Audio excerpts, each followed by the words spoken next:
had quite the up and down last few weeks. They beat Dallas on a buzzer beater.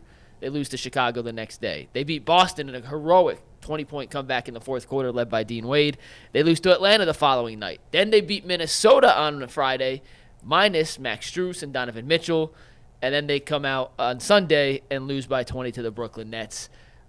I'm not quite sure how to quantify the highs and lows of this last 3-week stretch here. So I'm curious how you guys are looking at this team now, knowing even without Donovan, they could beat the best in the NBA, and they could also lose to just about anyone on any given night. Yeah, I don't like it. I don't like the inconsistencies. I would almost rather you beat all of the teams that are 3 seeds or lower, and your losses come to the 1s and 2s in close games. What they've done over the last 8 games is statistically very, very, very difficult to do. Here's what they've done. Lose, win, lose, win, lose, win, lose, win. Going back their last 12. Before that 8-game stretch started, they went loss, loss, win, win. Loss, win, loss, win, loss, win, loss, win. There is absolutely no rhyme or reason to the games they win or the games they lose. While it was unbelievable that they were able to have the 2 wins against the 2-1 seeds in respective conferences, and I was stoked about those, they go out and lose on the back ends of those to teams that they should have boat raced. And the standings don't understand who you win and who you lose to.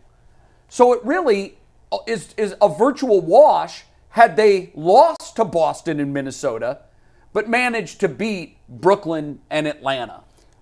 Now, I know down the road you have in your mind, we beat them, we know, but we also know that those wins do not translate to postseason results. And I'm very worried about this team because I think they've got a lot of potential, but I still don't think they know who they are. You said something and it made me think. You know how, like, sometimes you got to kind of, like, piss somebody off or hurt their feelings to motivate them to get the best out of them? Yeah, you're right. That reminds me of the Cleveland Cavaliers right now. Those 2 big wins that you just alluded to, they came after a horrible last loss to teams that you should have beat. Sure. And we talk all the time about teams and athletes hearing the noise. Man, we was on this show, other sports media outlets was calling the Cavs soft, wondering what the hell is going on, did the bottom fall out, etc. And every single time we come on these shows and we have that type of talk, the Cavs show up the very next night and they show the hell out, right? They show the hell out. They got us feeling good again, and then you consistently play down to your next opponent.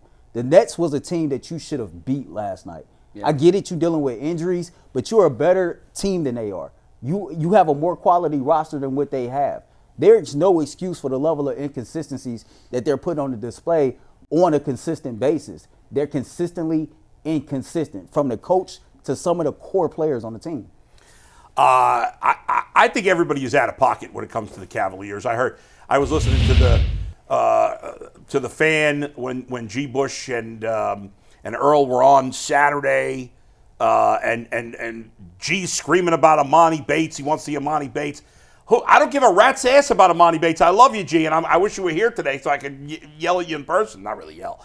But I'm like, I don't care about Amani. First of all, why would anybody care that they lost to the Nets? That's a bad loss. Who gives a shit? It's the regular season against a meaningless team. They had half their team hurt. Mike, how many good players for the Cavs didn't play yesterday? Mitchell sat, Strus sat, Mobley sat, 3 or 5 starters out. So are they better than the Nets without those guys? I still think they should have won at home. Like, who cares? What does it mean? But boy, that's like you telling people how to fan. Just because you don't care don't mean the fans don't care. Okay, but you're saying it's bad. I'm saying who cares? I think it's bad. You think it was a bad loss too, right? But who cares if it's a bad loss? Listen, that's a bad they loss. They don't have to beat those teams. I don't think there's any question that those were bad losses. That's a bad loss. I throw Atlanta in there. But it's irrelevant. It's irrelevant. Those teams don't matter. They've shown you when they want to, they can play with the good teams. And they've played great. Outside of the Knicks, they've played great. Is it going to translate to the end of the playoffs? We won't know till we get there. So if we're going to say that, well, they've proven they can win, but it doesn't matter, then what do the losses matter? Who cares? You think the wins matter and the losses matter? How much they matter is a question. Whether in your view, then you can't say the bad losses don't matter, but the great wins do. It's just I don't think the good wins mean that much. Yeah, they don't. And I don't think the losses mean that much. Then you're being consistent, Yeah, and I got no beef with that. Yeah, that's fair. However, That's fair. I think where I was is you get on these highs after they beat the Bostons and the Minnesotas, and then you see what they also can do when they just take their foot off the gas. Now, I want to point one thing out. They still have the fewest losses on the road in the NBA. That's right. Last year, the one beef that I had about this team that won 52 games was, why are they so shitty on the road? That's right. Like they were awful That's on the right. road. And inexplicably bad. And I think, JB, you can't wave a magic wand and say, we're going to fix everything in 1 year. Yeah. We're going to be a great road team. We're going to make deep strides into the playoffs. Right. I think JB had a conversation with his club before the season started and said, look, if you want to be successful in the NBA Gotta win on the after road. the regular season, you have to win in hostile environments.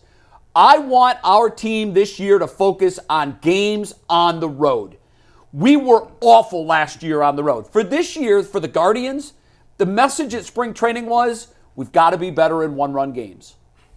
31 losses last year in one-run game. Win half of those, you walk to a division title.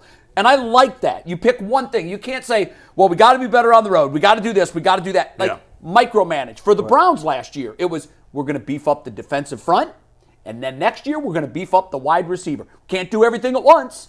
And I like that approach. And I do want to point out that the Cavs have been they're the best road team in the NBA Exactly. this year. And the thing is, what they've done in the last couple of weeks, it's all meaningless because they don't have Donovan Mitchell, their best player. Well, if the Cavs don't have Donovan Mitchell, Mitchell's only been out 5 games, right? how many games?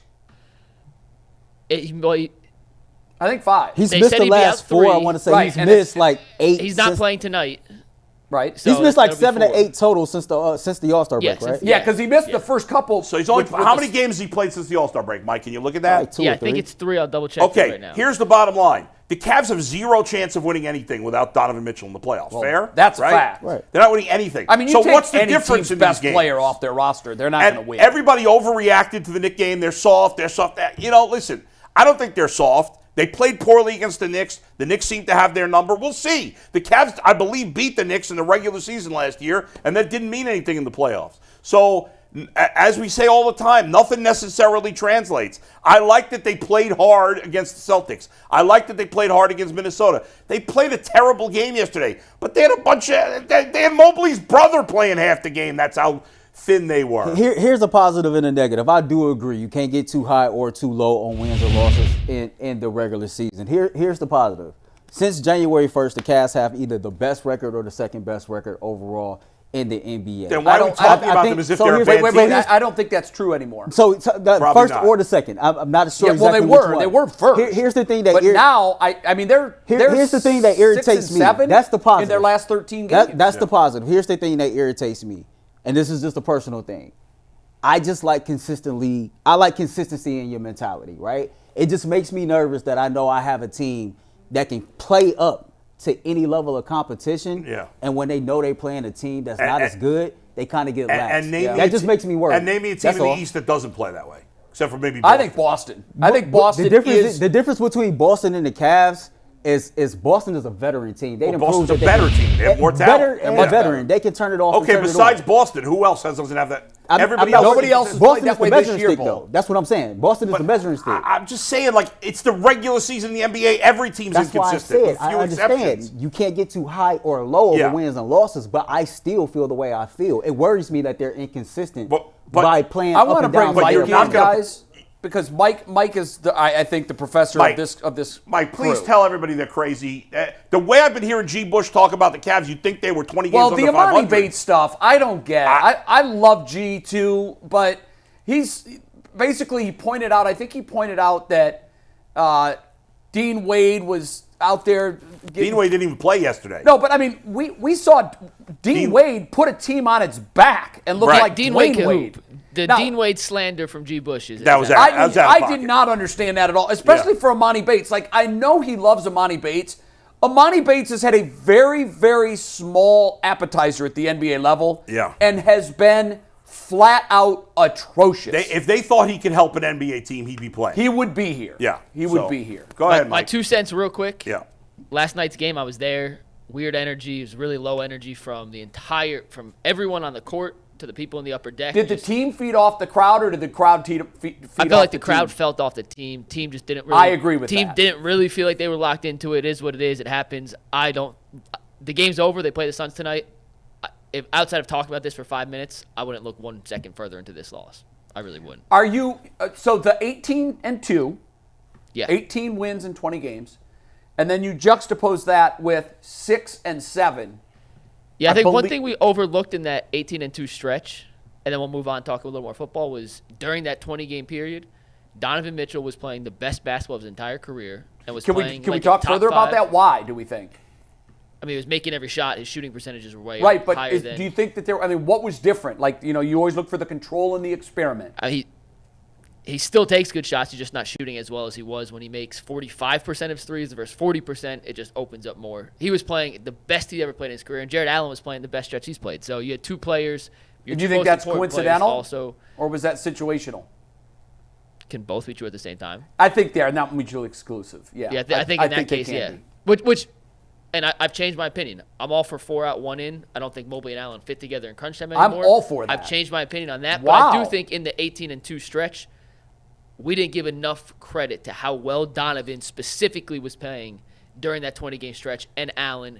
And that's just an unsustainable level for anyone not named Jokic, Giannis, Well, LeBron, what I'm wondering is the reason I'm trying to lead you to the water that you don't want to drink. I asked you, was that situational or was that just coincidental? And I think, for me, I think that they stumbled upon this magical lineup that worked. We saw it with the our schedule eyes. also sucked. I mean, they played a lot of The schedule sucked, but they were winning by 30 points a night. Yeah, I mean, it's all. I think we got to see it again now that Mobley's kind of out of the mix for the rest of the regular season at least. But I think Garland has a lot to do with the consistency with Garland's an issue. That's a now issue. I saw Tyvis was singing his praises in the chat the other night with the overtime win. But my issue with Darius Garland, and I'm seeing it more and more and more and more, it's becoming habitual. I have no confidence in him late in the game. We saw in the Boston win, he missed a terrible out-of-control driving layup that Dean Wade came from the rafters and put home. Then he was called for, which was waved off, the last-second foul on the miss. Mm-hmm. Then in the overtime win, he didn't even get his shot off, and I was on the phone with Corey at the time, and I didn't realize that I was ahead of him at the time because he had called me right down the stretch. Alert. Come on, Jay. And I said, watch what he does here. He will dribble, and either get a bad shot or turn the ball over. And then I said, oh, my God, I told you. And Corey's like, no, what? And the he was frustrating a couple part seconds behind, and then he saw it. He got the exact same matchup in overtime against Naz Reid that he got stuffed on the. Yes, I know he did. And drove Donovan right past Mitchell's him just and better at I know he the did, ball. but you know what was funny? There was really no pressure in that overtime period because they built such a big lead. It's in the close and late that he seems to melt down. Do you see any of that, Mike? Or am I seeing things that don't exist? No, his crunch time stuff's legitimately concerning. It's legitimately concerning. Yeah. But the good news is when Donovan's in the game, crunch time runs through Donovan. And absolutely, goes back to as what he it does should. best, which is a secondary playmaker. Yeah. So. Couple of quickies before we get